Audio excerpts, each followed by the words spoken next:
नमस्कार. आज आपण झटपट तयार होणारी बेसन पोळी बनवणार आहोत. अतिशय चविष्ट, खमंग आणि अगदी खुसखुशीत अशी ही बेसन पोळी तयार होते. बेसन पोळी छान खुसखुशीत होण्यासाठी इथे आपण एक छोटा चमचा तेल गरम करून घेणार आहोत. तेल गरम होईपर्यंत इथे आपण एका बाउलमध्ये 2 बारीक चिरून घेतलेले कांदे, इथे आपण 1 चमचा जिरे, अर्धा चमचा धणे आणि पाव चमचा ओव्याचा वापर केलेला आहे. तव्यावर साधारण गरम करून झाल्यानंतर पावडर करून घेतलेली आहे. इथे आपण हिरवं वाटण तयार करून घेतले. 2 ते 3 हिरव्या मिरच्या, 2 ते 3 लसूण पाकळ्या आणि थोडीशी कोथिंबीरीचा वापर केलेला आहे. बारीक वाटण तयार करून घेतलेलं आहे. चवीनुसार मिठाचा वापर करणार. चवीनुसार मीठ. इथे तुम्ही तुमच्या आवडीनुसार कोथिंबीर किंवा बारीक चिरून घेतलेल्या पालकाचा वापर करू शकता. इथे आपण लाल तिखटाचा वापर केलेला आहे. अर्धा चमचा, 2 चिमूटभर हिंगाचा वापर केलेला आहे आणि पाव चमचा हळदीचा वापर केलेला आहे. ही पोळी अगदी खमंग आणि खुसखुशीत अशी तयार होते. इथे आता सर्व मसाले व्यवस्थित असे मिक्स करून घ्यायचे आहेत. इथे पाण्याचा वापर न करता आपण व्यवस्थित असे हे सर्व मसाले मिक्स करून घेणार आहोत. सुरुवातीलाच मिठाचा वापर केल्यामुळे कांद्याला थोडंसं पाणी सुटतं.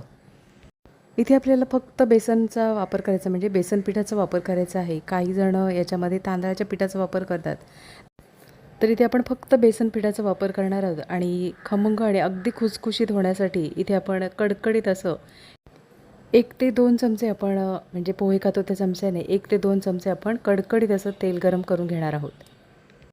इथे आपण खायचा सोडा किंवा तांदळाच्या पिठाचा वापर न करता कडकडीत तेलाचं मौन घेतलं, त्याच्यामुळे छान बेसन पोळी अगदी खुसखुशीत अशी तयार होते.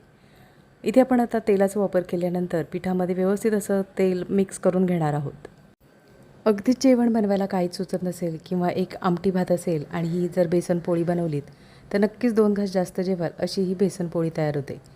ज्या मिक्सरच्या भांड्यात आपण वाटण तयार करून घेतलं त्याच मिक्सरच्या भांड्यामध्ये पाण्याचा वापर करून मिक्सरचं भांडं धुवून घेतलेलं आहे. फ्रायपॅनमध्ये आपण थोडंसं तेल गरम करून घेणार आहोत. तेल छान गरम झाल्यानंतर इथे आपण आता जे मिश्रण तयार करून घेतलेलं आहे ते मिश्रण व्यवस्थित असं पसरून घेणार आहोत. इथे तुम्हाला ही पोळी कितपत पातळ किंवा म्हणजे साधारण जाडसर हवी आहे त्याप्रमाणे तुम्ही मिश्रण पसरवून घेऊ शकता. बेसन पोळी बनवताना थोडंसं तेलाचा जास्त वापर करा, म्हणजे छान खुसखुशीत अशी पोळी तयार होते. बेसन पोळी जर कमी तेलावर बनवली तर ती चामट होते आणि खायला खुसखुशीत अशी लागत नाही. तेल हे तुम्ही तुमच्या आवडीनुसार म्हणजे कमी अधिक जास्त वापर करू शकता.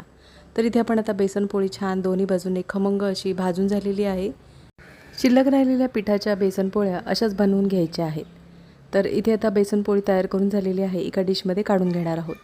अगदीच आमटी भात असेल आणि तोंडी लावायला अशा पद्धतीने ही बेसन पोळी बनवली तर नक्कीच 2 घास जास्त जेवाल अशी ही बेसन पोळी तयार होते. आजची रेसिपी आवडली असेल आणि चॅनलवर नवीन असलं तर चॅनलला सबस्क्राईब करा आणि व्हिडिओ आवडला असेल तर लाईक शेअर करा. पुन्हा भेटू अशाच नवीन रेसिपी.